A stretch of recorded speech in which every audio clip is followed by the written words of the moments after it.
This video is brought to you by these fantastic sponsors, as well as Mobile Gaming News Network, mobilegamingnews.com, your one-stop shop for all your mobile gaming news, reviews, and information you can use. Head on over and sign up, and if you are inclined to write some articles, go ahead and sign up for that as well. We are always looking for more writers. But with that, let's get into the video. All right, guys, what's up and welcome to the channel. It is Wednesday, and that means patch notes time. We've got a lot of patch notes to go through today. We got all kinds of stuff in here. We've got the next chapter. We have Violet and Violet's Talisman banner, which would have preferred Charles, but you know, you take what you get. Specialty change all-rounder Wanda, which is probably my favorite part of this. New exclusive equipment, equipment conversion improvements, additional improvements, and bug fixes. So let's get into this. Okay, it literally didn't, it doesn't show me anything here actually. So why would they do that? Why would you do that? Here's the updated content. As I'm super pumped, super ready. Here's the update info about what's coming for the patch.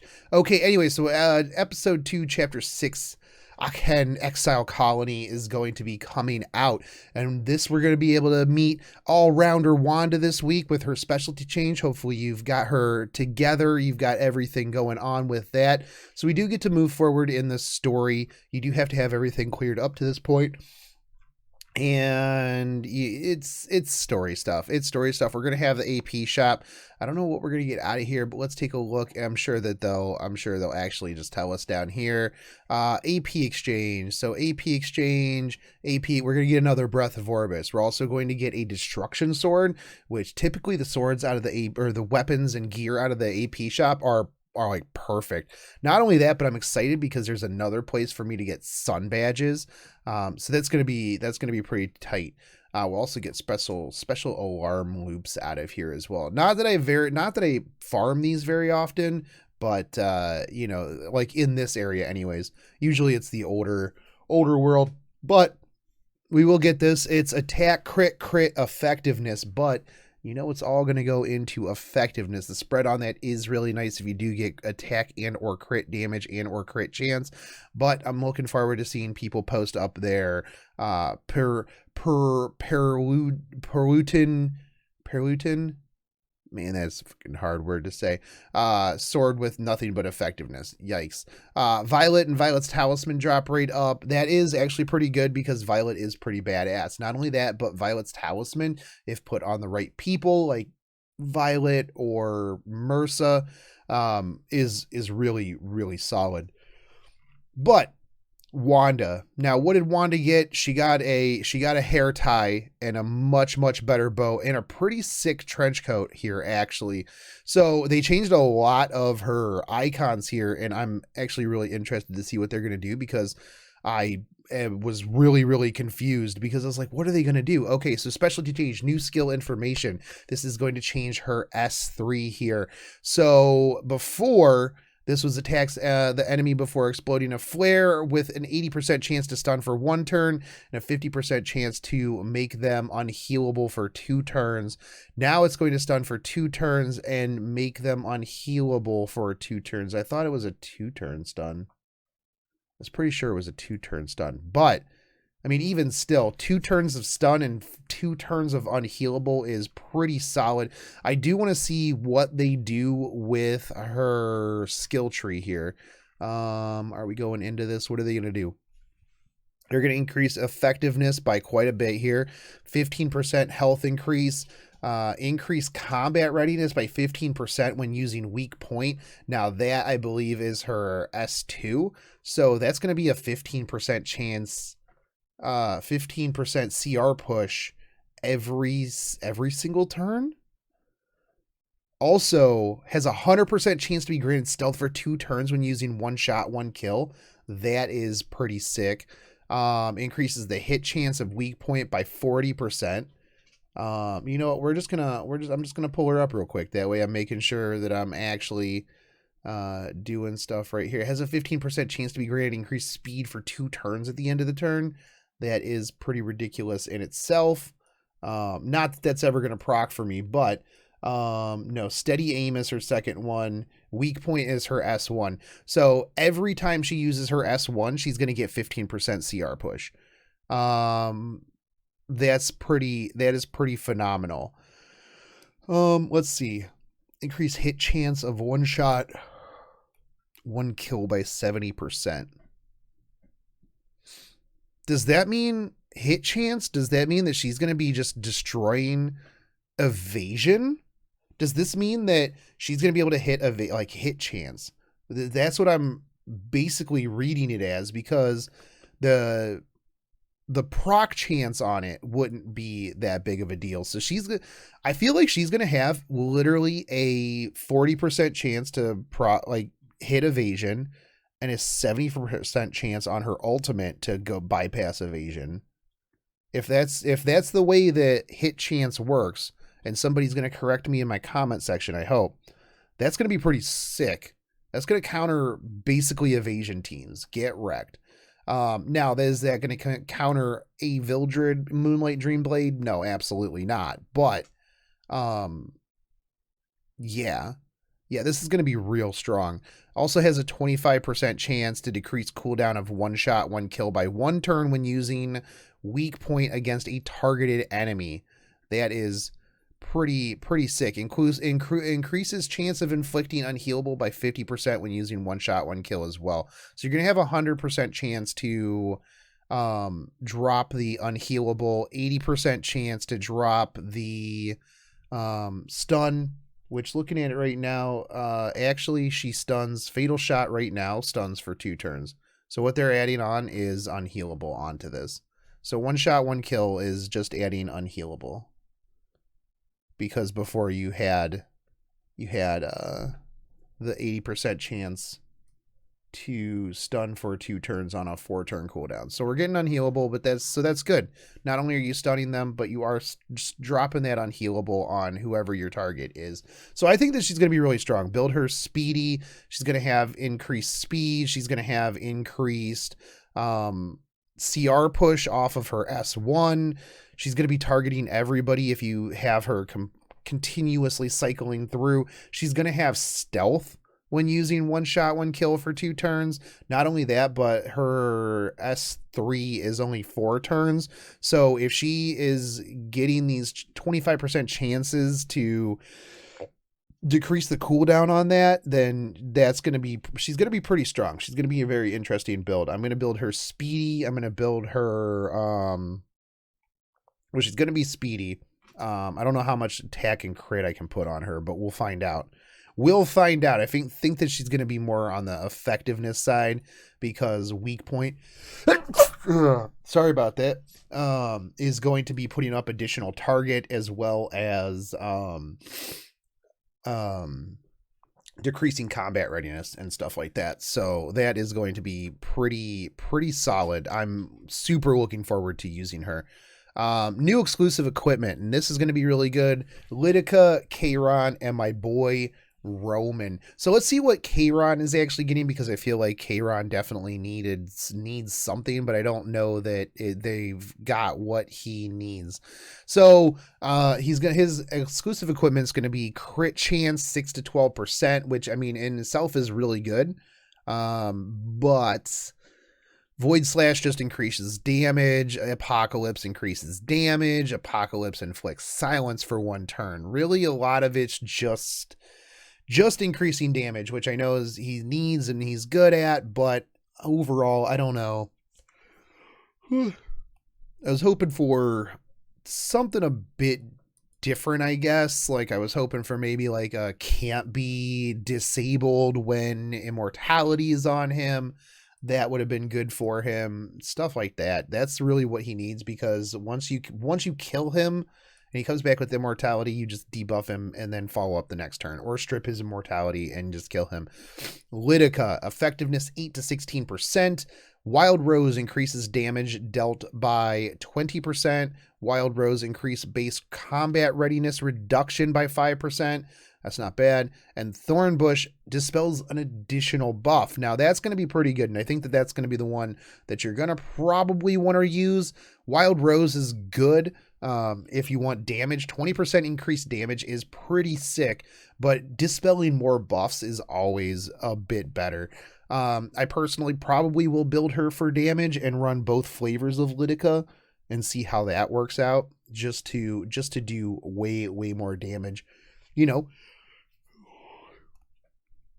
Let's see. And then Roman. This is the actually, this was the one that I was kind of surprised about. And I love when the equipment has speed on it, because it just makes their base speed even faster. So Gravity Arrow, this is going to have a 75% chance to dispel one buff from the enemy. Gravity Arrow is his S1. Gravitation grants a barrier to the caster for 2 turns. Barrier strength is increased proportional to the caster's max health. Probably not. 50% chance to dispel 1 buff each from all enemies. So not only is he stripping with his S3, this gravitation, I believe, is his S2. So boy's just going to be stripping like crazy. And I actually really enjoy Roman. I think that he's a very underrated character of the Smash roster. And I do think that, newer players have a long way to go before utilizing him to his full potential. So I do think that this is definitely going to help. We could see Roman coming in as an RTA CR debuffer manipulator, because let's be real, a lot of the strippers are either going to be banned or picked. You're not going to see too many Basars in there. But you could see Romans. You could see Roman into like an Ice Domino for the stun, followed up by your boy Spez. And if they ban Spez, there's tons of other options that you can run with that. So definitely think that that is something that we are going to be able to see there. Now, this is a big thing for a lot of people here. The equipment conversion improvement and fixes before level and enhancement, level after grade and enhancement level. Okay, so that's actually pretty good, because if we're getting this modified by grade, then that is pretty solid. I mean, if you see here, that's a lot of level 70 gear and like 185 and some 55. So this means that like a lot of the 85 blues, the 85, purples, stuff like that, you can just throw those in there with 0 enhancement level. This is a big boon. Now, don't get me wrong, they're still putting in the gem in order to get that. And honestly, out of the world boss, I haven't seen too many of them. I think I've gotten 2. So this is definitely a good way to go, but I don't think that it is the best way to go. Also, 150 Brave Crests for the equipment pack, and then 150 of the honor points for that is kind of oofstacular. It's gonna put in how many, I don't know how many you get in there, but regardless, it's still quite a bit. So you are still going to be gated by the currency. A lot of people are going to be upset about that, but I mean, it is what it is. I think they could take away the currency and just literally put a time limiter, like you can only do this once or twice a week. So we'll see how that goes. I think that it's a step in the right direction. I don't think it is the full path. So we are going to be getting the Christmas event. A lot of people are like, man, it's going to be the rerun event. But the thing is that this hasn't been out on the JP server. This hasn't been out on the EU server. So I feel like once we're caught up with the other ones, we'll be good to go. Also, imagine having your selective summon when all of your characters are maxed. Like, think about that. Also, I wish that there was a way that you could have this year round. Like, you could change your in's background. Like, they need to put that in there somehow. Like, hey, we need to do this.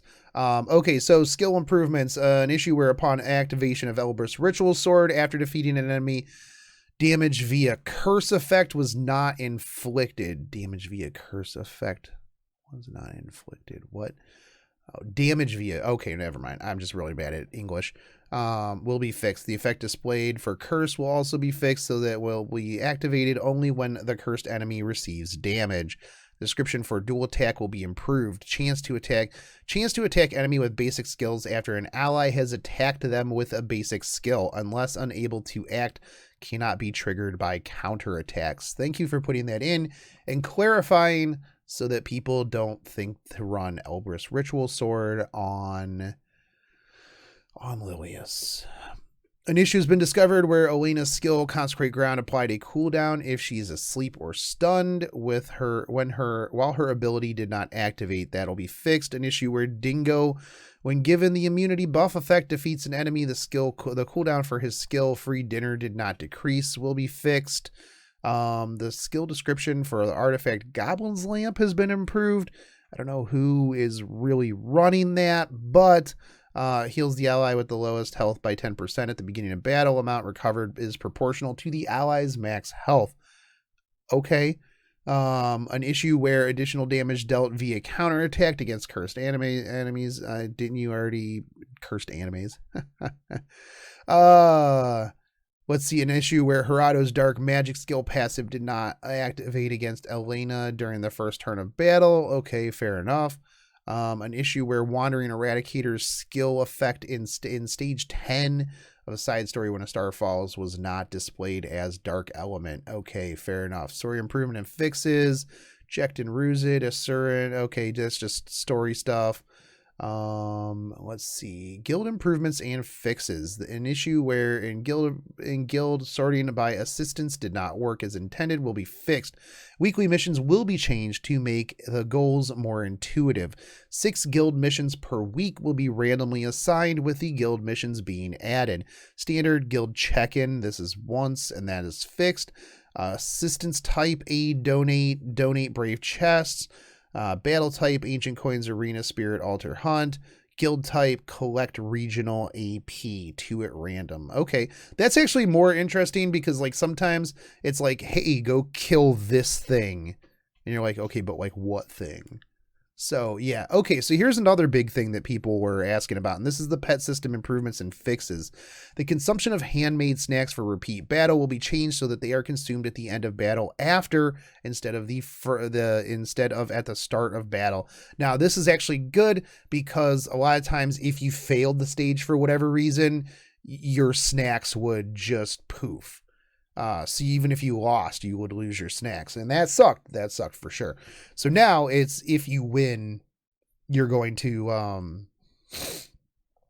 get that. So yeah, if a player ends repeat battle or yields before the battle screen, the handmade snack for the stage will not be consumed. Okay. Well, actually, never mind. So I mean, I guess if it's after the battle, so you would still lose. So ripperinos. Improvements will be made where if you cannot proceed with synthesis because a second pet has not been selected, the synthesis button will be grayed out and unable to be selected. Improvements have been made to the pet synthesis UI for easier understanding of where to tap for skill inheritance and how to change it after a skill has been selected.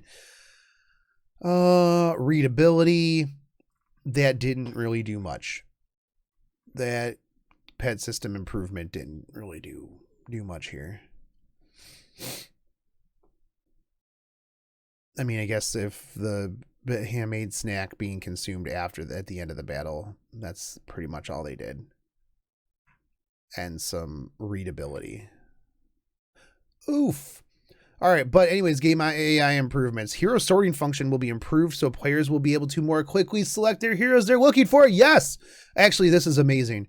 This is phenomenal. I don't have to wade through 3 and 2 and 3 stars. I can click on, oh, I need a fire thief.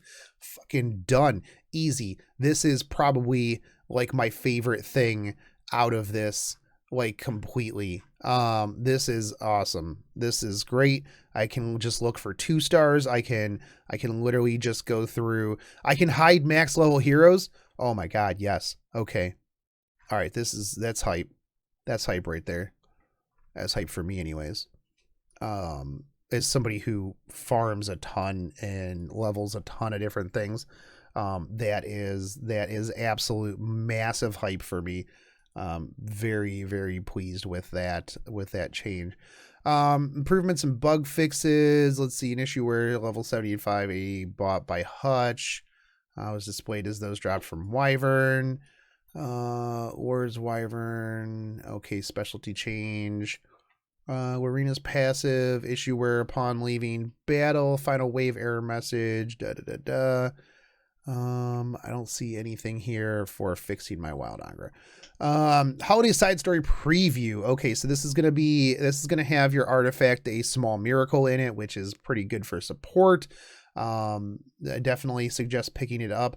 Now, one of the things too that came with this last year was I believe there was an endless lottery box event for the Christmas story.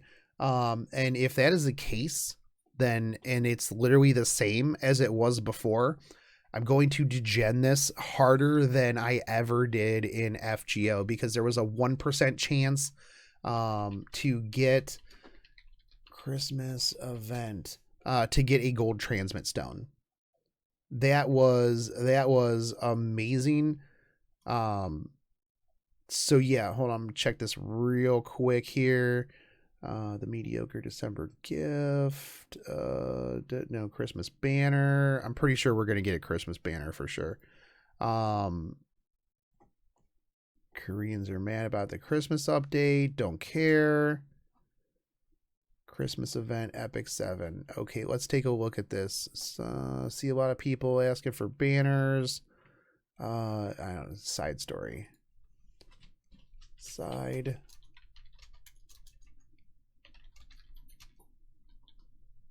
story rewards. What do you got for me? Farming the Christmas event is inefficient. Don't care. 3 miracle artifacts on, you get 15 socks per run. That's because you don't break them. You have to break them in. So yeah, each event chest. Okay, so this was you can get endless lottery boxes if they continue to do it the same one. If you pull one grand and you get transmit stones out of that. I don't know what else was in there, doesn't matter, but if you pull a gold transmit stone, easy peasy, dude. Easy freaking peasy. I'm pretty sure it was like gold, some other stuff. And yeah, like I'm gonna go super, super ham on this if we have endless lottery boxes. Like, and what I'll probably do is I'll probably farm up all the currency, and then I'll just do one stream where I open up like 200 lottery boxes. I'm gonna go crazy on that. I'm so excited. I'm also excited for this free unequip event. We begin a lot of these actually, and that's really good because like I definitely need this. One interesting thing you can do is you can, like, if you're running out of space at all in your inventory, just dump gear onto random characters, which I mean you should be anyways for world boss, because then that way you get more stuff because your teams are a bit better geared. But it doesn't take up inventory space, and so whenever free unequip event comes around, that's when you can just kind of shuffle things around. But yeah, we'll have a free unequip event and drop rate for Violet and his Talisman. So we'll probably see Violet this week, which I'm actually kind of surprised because it overlaps into Elena. We'll probably see another RBG. No, we probably won't see another RBG next week. We'll probably just straight up see DN. Yeah, that's probably what it is. But what I'm actually most excited for is the data mines that are going to be coming through. That's the most important thing for realsies. But I'm super excited though for Wanda's specialty change. I think that she's going to be pretty strong. Did they say up here what her specialty change entailed? It didn't, did it? Let's see. No, it doesn't go over the stuff, but I do think that Wanda is going to be really, really strong, especially for a 3-star. The increased combat readiness. The other thing too is her S1 decreases the enemy's combat readiness as well.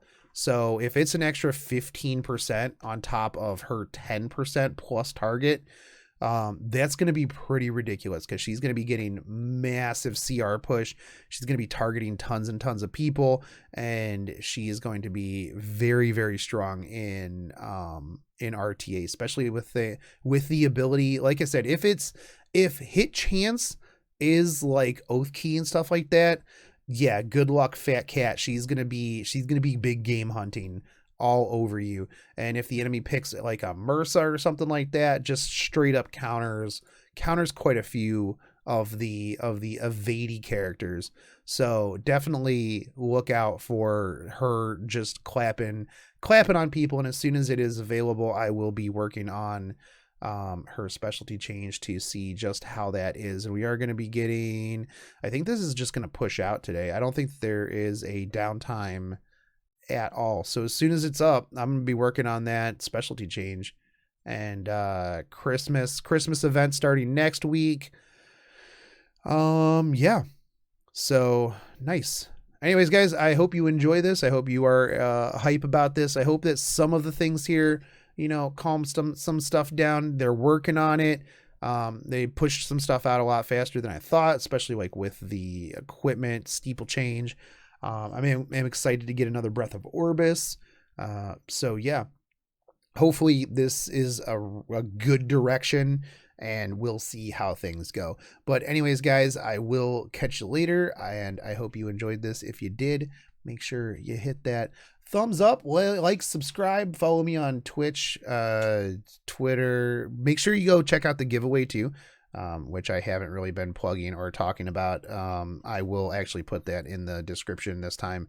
But yeah, make sure you come over to the stream on the 23rd if you ain't got nothing going on for Christmas, as I will be doing some stuff for charity. So anyways, guys, I will catch you later. Have a good one. Peace.